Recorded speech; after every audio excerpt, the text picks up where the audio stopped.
La Facultad de Arquitectura les da la bienvenida a su programa Hablemos de Arquitectura. Comenzamos.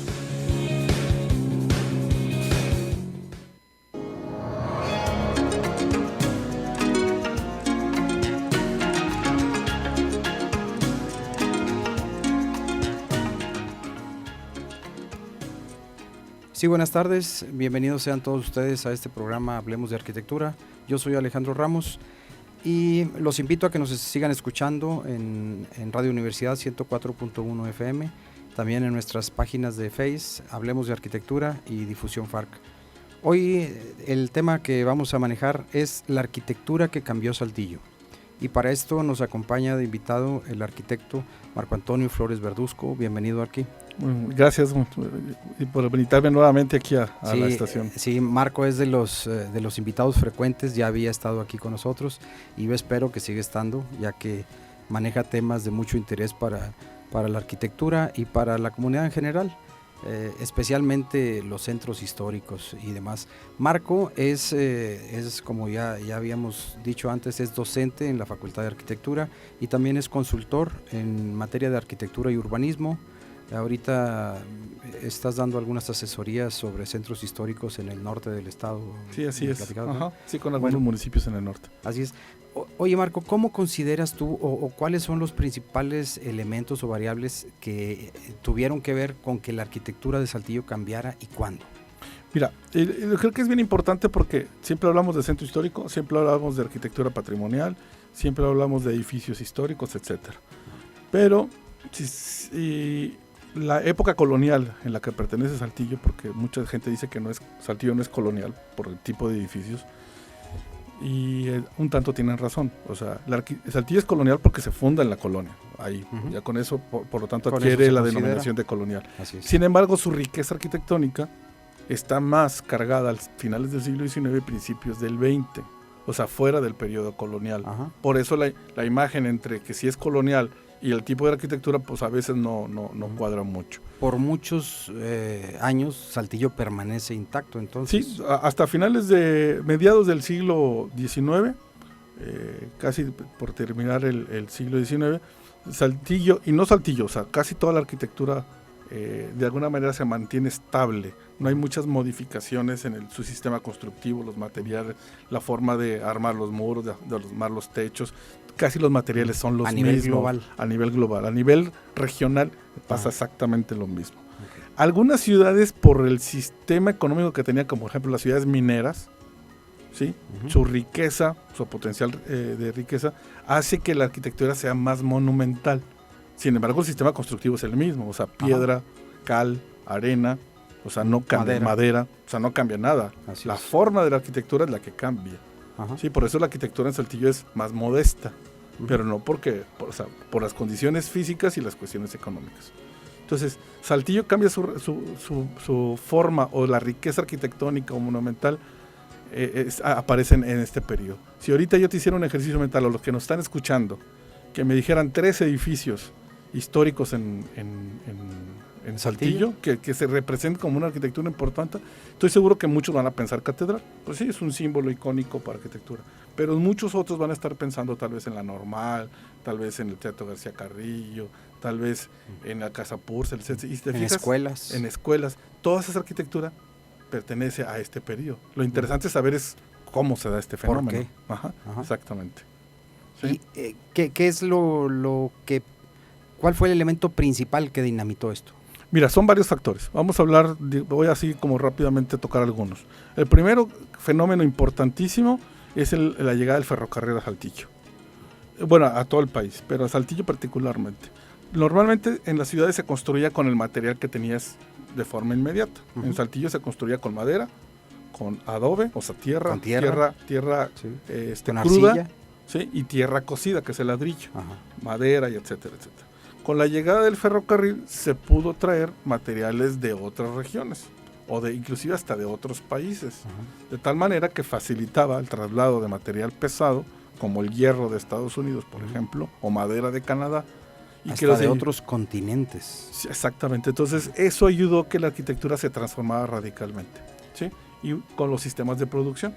Por ejemplo, el hierro ya se manejaba de una manera, en un proceso más dinámico, mecanizado, de tal manera que abataba los costos. Eso en Saltillo cambió radicalmente. Además fue de las pocas ciudades que teníamos 4 estaciones de ferrocarril. O sea, el ferrocarril para Saltillo fue fundamental en este traslado de mercancías. ¿Sí? Ponle a ese mismo tiempo, Porfirio Díaz, por ejemplo, cambia o él ordena, él estaba muy casado con las cuestiones europeas, el modelo europeo de ciudad, y modifica muchas ciudades y da mandatos para que las ciudades se modifiquen o se modernicen. Por ejemplo, él dice que todas las ciudades deben tener sus calzadas. ¿Qué quiere decir esto? Vialidades amplias y funcionales que permitan el acceso a las ciudades. ¿Sí? Que ahora le llamamos periféricos o le llamamos otro tipo. La visión de Porfirio Díaz era, en términos de urbanismo, esa. Y entonces en Saltillo, por ejemplo, la calzada de Emilio Carranza, por ejemplo, ¿sí? O la entrada a Torreón, en Saltillo de Torreón, son por mandato de Porfirio Díaz y se empieza a modificar. Los grandes edificios como los mercados, los más hermosos que tenemos en nuestro país, son en el periodo de Porfirio Díaz. ¿Se marcó una brecha entre ricos y pobres en este tiempo? No, sí, por supuesto. Pues se cree que ahora es más extensa esta brecha, pero creo que fue en ese tiempo, ¿no? Sí, por supuesto. O sea, ahí está mucho más marcado las clases sociales que, bueno, provoca la revolución, de hecho, ¿no? Pero sí, de alguna manera, el personaje de Porfirio Díaz, en términos de arquitectura y urbanismo, fue un fenómeno que fue fundamental. Fue fundamental. Sí. Y luego Saltillo entra en una economía un poco fuerte con algunos personajes como por ejemplo Guillermo Purcell. ¿Sí? Él es el primer industrial, digamos, extranjero que viene a... Sí. Reconocido, sí. Okay. Guillermo Purcell de alguna manera llega muy joven, finales del siglo XIX, es un empresario muy exitoso, al grado de que tiene su propio ferrocarril. Y él, para poder construir sus edificios, trae personajes de otros países, un inglés y un norteamericano, Guindon y Giles, y que ya estando aquí en Saltillo, ellos provocan también otro tipo de arquitectura que se va como fenómeno aquí. Él los trajo. Él los trajo, sí, como diseñadores para su vivienda principalmente. ¿Sí? Y bueno, ya estando aquí, pues bueno, se aprovecharon, se quedaron y diseñaron muchas cosas muy interesantes.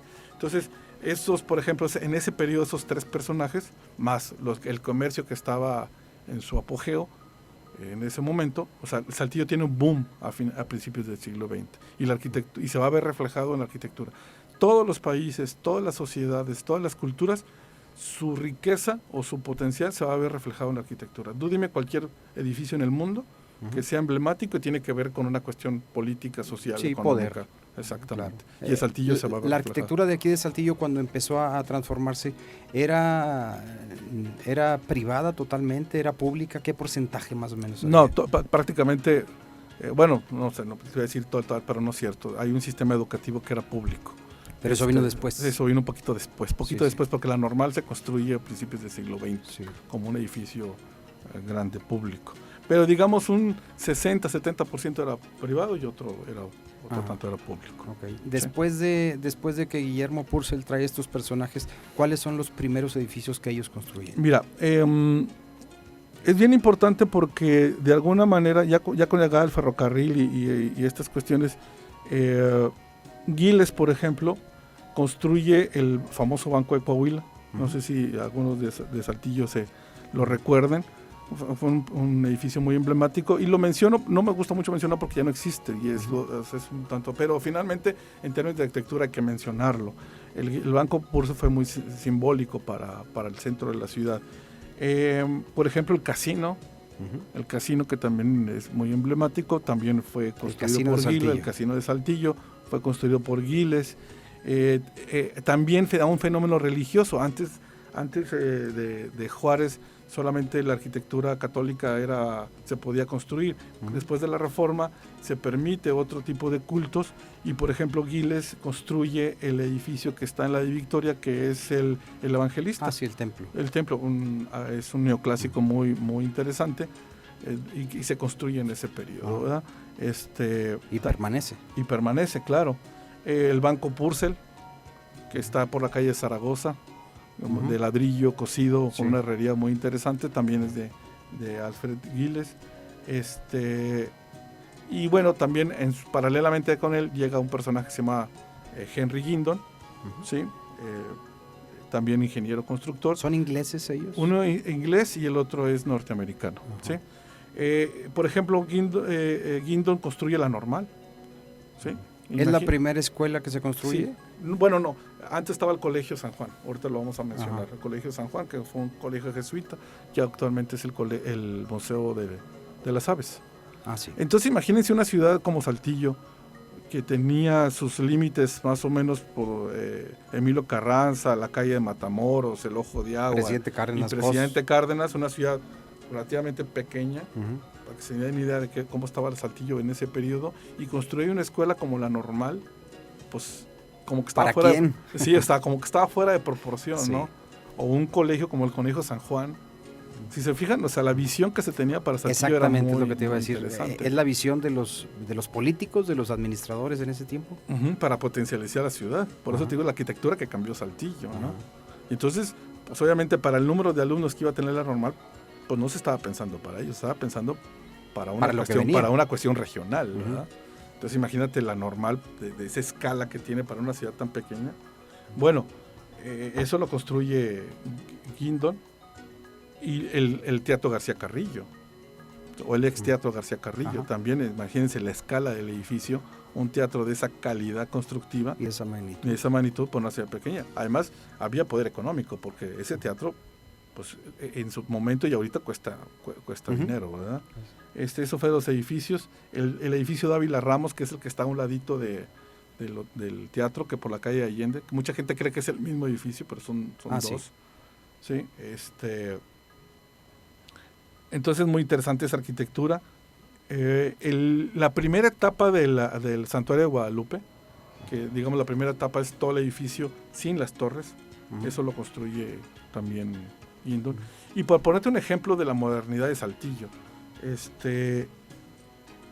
el Santuario de Guadalupe es el primer edificio que se construye en la ciudad con la techumbre con concreto, estructura de concreto armado. Ajá. La techumbre es el primer edificio que su techumbre tiene que ver con este concreto. Ujú. ¿Sí? La estructura soportantes a los muros son muros de ladrillo? Sí, sí. Pero la estructura del techo es de concreto. Ujú. Y la primera estación de ferrocarril o grande que se construye, que es ahorita el archivo municipal, es el primer edificio que tenemos en Saltillo con la estructura completa de concreto. ¿Sí? O sea, el caso del santuario es la techumbre nada más. En el caso del archivo es todo el edificio. Más o menos ¿en qué año es esto? Más o menos es 1917, 18 más o menos. Ujú. ¿Sí? A Saltillo primero llega el cemento como tal, como una cuestión decorativa. Ujú. ¿Sí? Entonces, se aplica solamente en las fachadas. Ujú. Y luego ya entra inmediatamente después con estos edificios como un sistema constructivo, no decorativo. ¿Concreto armado? Concreto armado. Ok. Exactamente, más o menos en la década de los 20, por poner una fecha. Como me comentabas hace un momento, entonces este cambio radical se da en el primer cuarto del siglo. Sí, exactamente. Es Y el gran boom. El gran boom. Y se fortalece a mitad del siglo XX con, por ejemplo, Don Azario, con su gran sistema educativo, y el gran constructor, que ni era ni ingeniero ni arquitecto, pero a todo le daba y muy bien, era don Y a Seferino. todo le pegaba. Y a todo le pegaba y le pegaba muy bien, que era don Ujú. Seferino Domínguez. Don Seferino Domínguez, pues de alguna manera fortalece ese boom que se venía dando con, por ejemplo, con el Ateneo Fuente, Ujú. con el TEC de Saltillo, que de alguna manera son dos edificios mega emblemáticos, Sí, ¿verdad? del norte del país. norte, la escuela Coahuila también Ajá. es de don Seferino Domínguez, la escuela Álvaro Obregón, que son estilos muy particulares para la ciudad. ¿El Ateneo es la joya máxima de Seferino? Por decirlo de alguna manera, sí. ¿Sí? En términos de estilísticos, sí, porque de alguna manera el TEC sí es, don Seferino, sí es muy importante, pero la fachada es una copia de otro edificio en el DF, aunque en otra escala.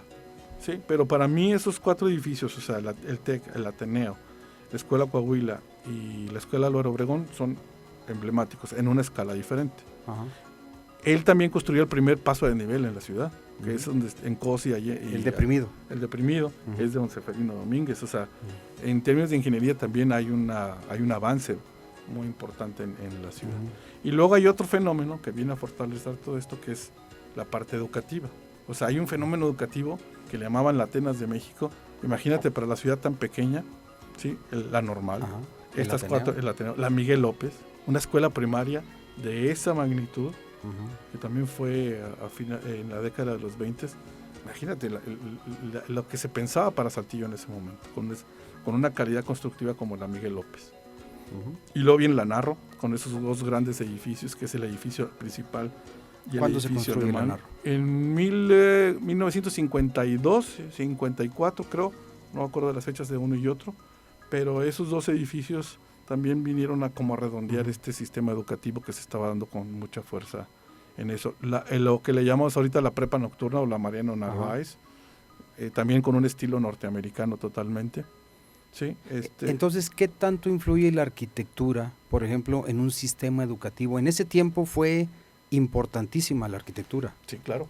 Porque eso atrajo personas de muchos lugares para estudiar aquí. Ahorita, por ejemplo, ¿cómo influiría la arquitectura en el sistema educativo? Pues yo creo que sigue influyendo. Mira, empezamos en el siglo XIX con la escuela, con el Colegio San Juan, un colegio jesuita, donde todos los personajes adinerados de la región estudiaban en Saltillo. Y ahí se empieza a detonar. Yo les digo que era como el TEC de Monterrey del siglo XIX, ¿no? Una cosa así. Más o menos. Y entonces eso se viene dando hasta la fecha, donde ¿cuántas universidades tenemos en Saltillo en este momento? ¿Cuántas carreras tenemos en Saltillo? ¿Cuántas, por ejemplo, simplemente arquitectura? ¿Cuántas escuelas de arquitectura tenemos? Un montón. Entonces, ese boom educativo creo que se viene reflejando hasta la fecha.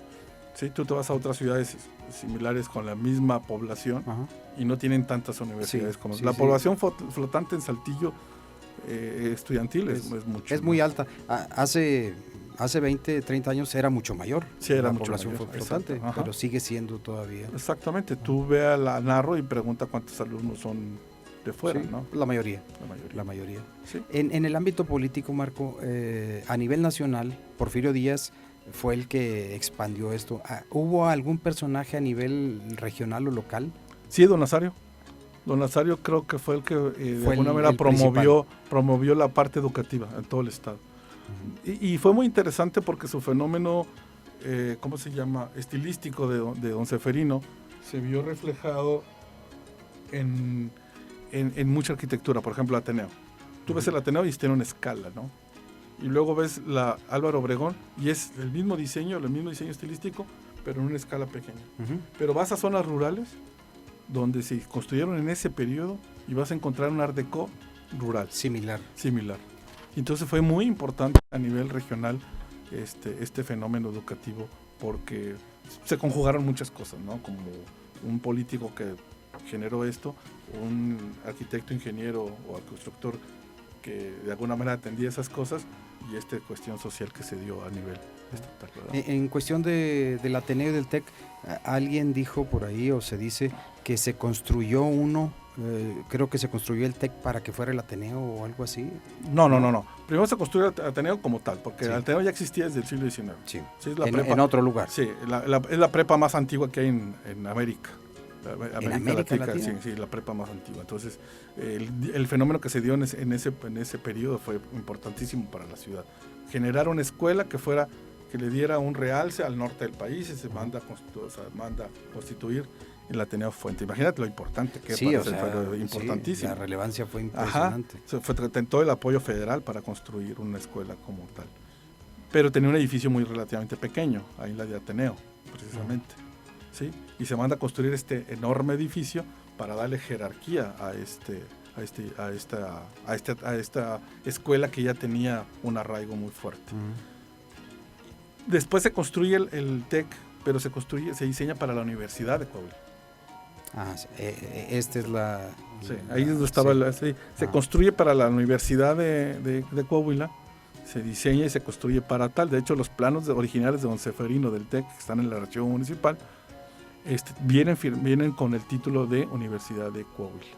¿Sí? Y después, bueno, por razones por la que tú quieras, pues se otorga a la federación para hacer el tecnológico, ¿verdad? El diseño del Ateneo, ¿de quién fue el proyecto completo del Ateneo? De don Seferino, es un art deco. Absolutamente. Sí. Tenía esa libertad para diseñar. O sea, digamos que en este caso el gobierno federal pone todo ese el recurso. gobierno estatal. El Ateneo se construye con recursos del gobierno estatal. Ok. Sí, yo pensé que era una inversión también federal. No, de hecho, es por eso que confía don Nazario al 100% en exactamente, en los recursos. Según se batalló muchísimo para construir el Ateneo en términos de recursos. Decían que todo el mundo le recordaba el 10 de mayo porque pues había que cobrar, todos los trabajadores habían que cobrar, ¿verdad? Pero se batalló mucho para construir en términos económicos el edificio. ¿Hay algún edificio similar en el país? O sea, ¿similar en cuanto a estilo? En cuanto a estilo y magnitud. No, sí, hay muchos.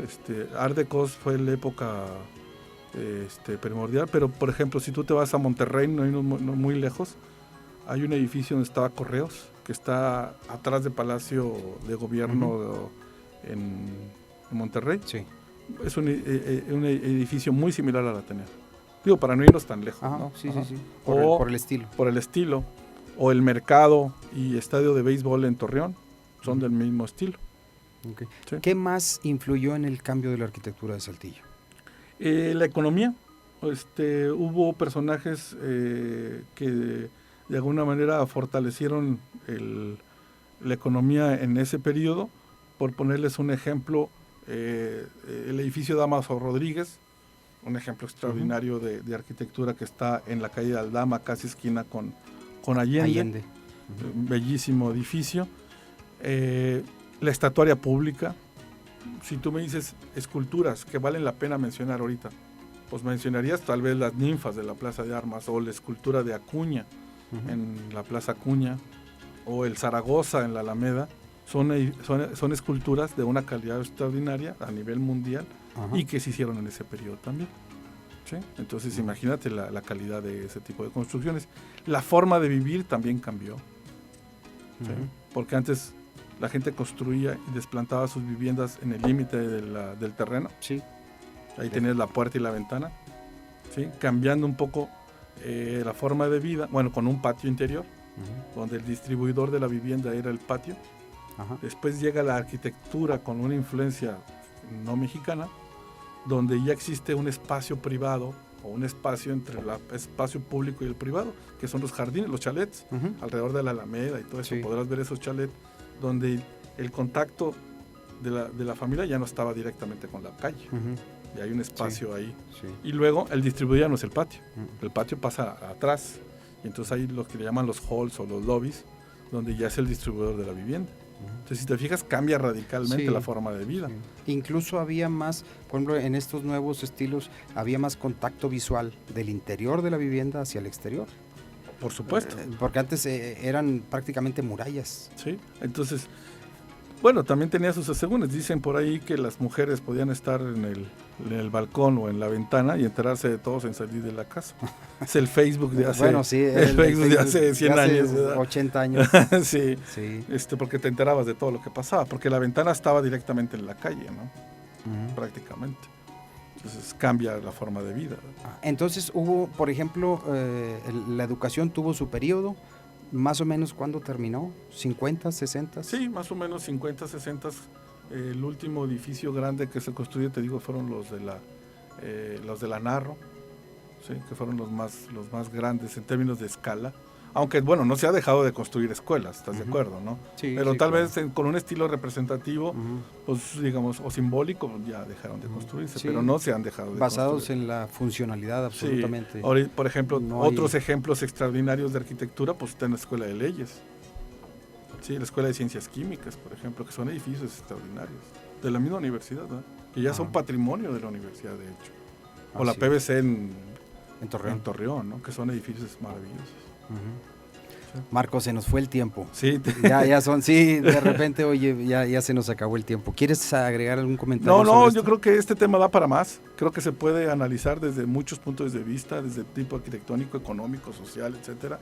Creo que da para mucho, pero que sí que la gente valore la arquitectura de principios del siglo XX no de despreciar la arquitectura que venimos del periodo colonial, que más bien es habitacional, y ese conjunto de arquitectura que tenemos habitacional del periodo colonial, más estas arquitectura de finales del siglo XIX, principios del XX, es la riqueza que tenemos como saltillenses, ¿verdad? Y habría que valorarlo y defenderlo, y cuidarlo y disfrutarlo principalmente.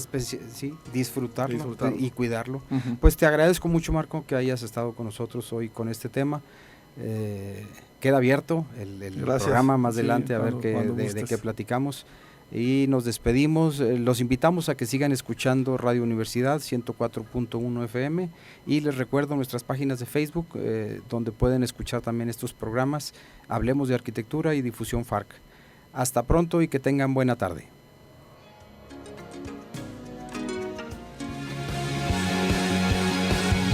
Gracias por habernos acompañado en una emisión más de Hablemos de Arquitectura. Los esperamos el próximo martes en punto de las 2 de la tarde, a través de Radio Universidad, la cultura universitaria en el cuadrante.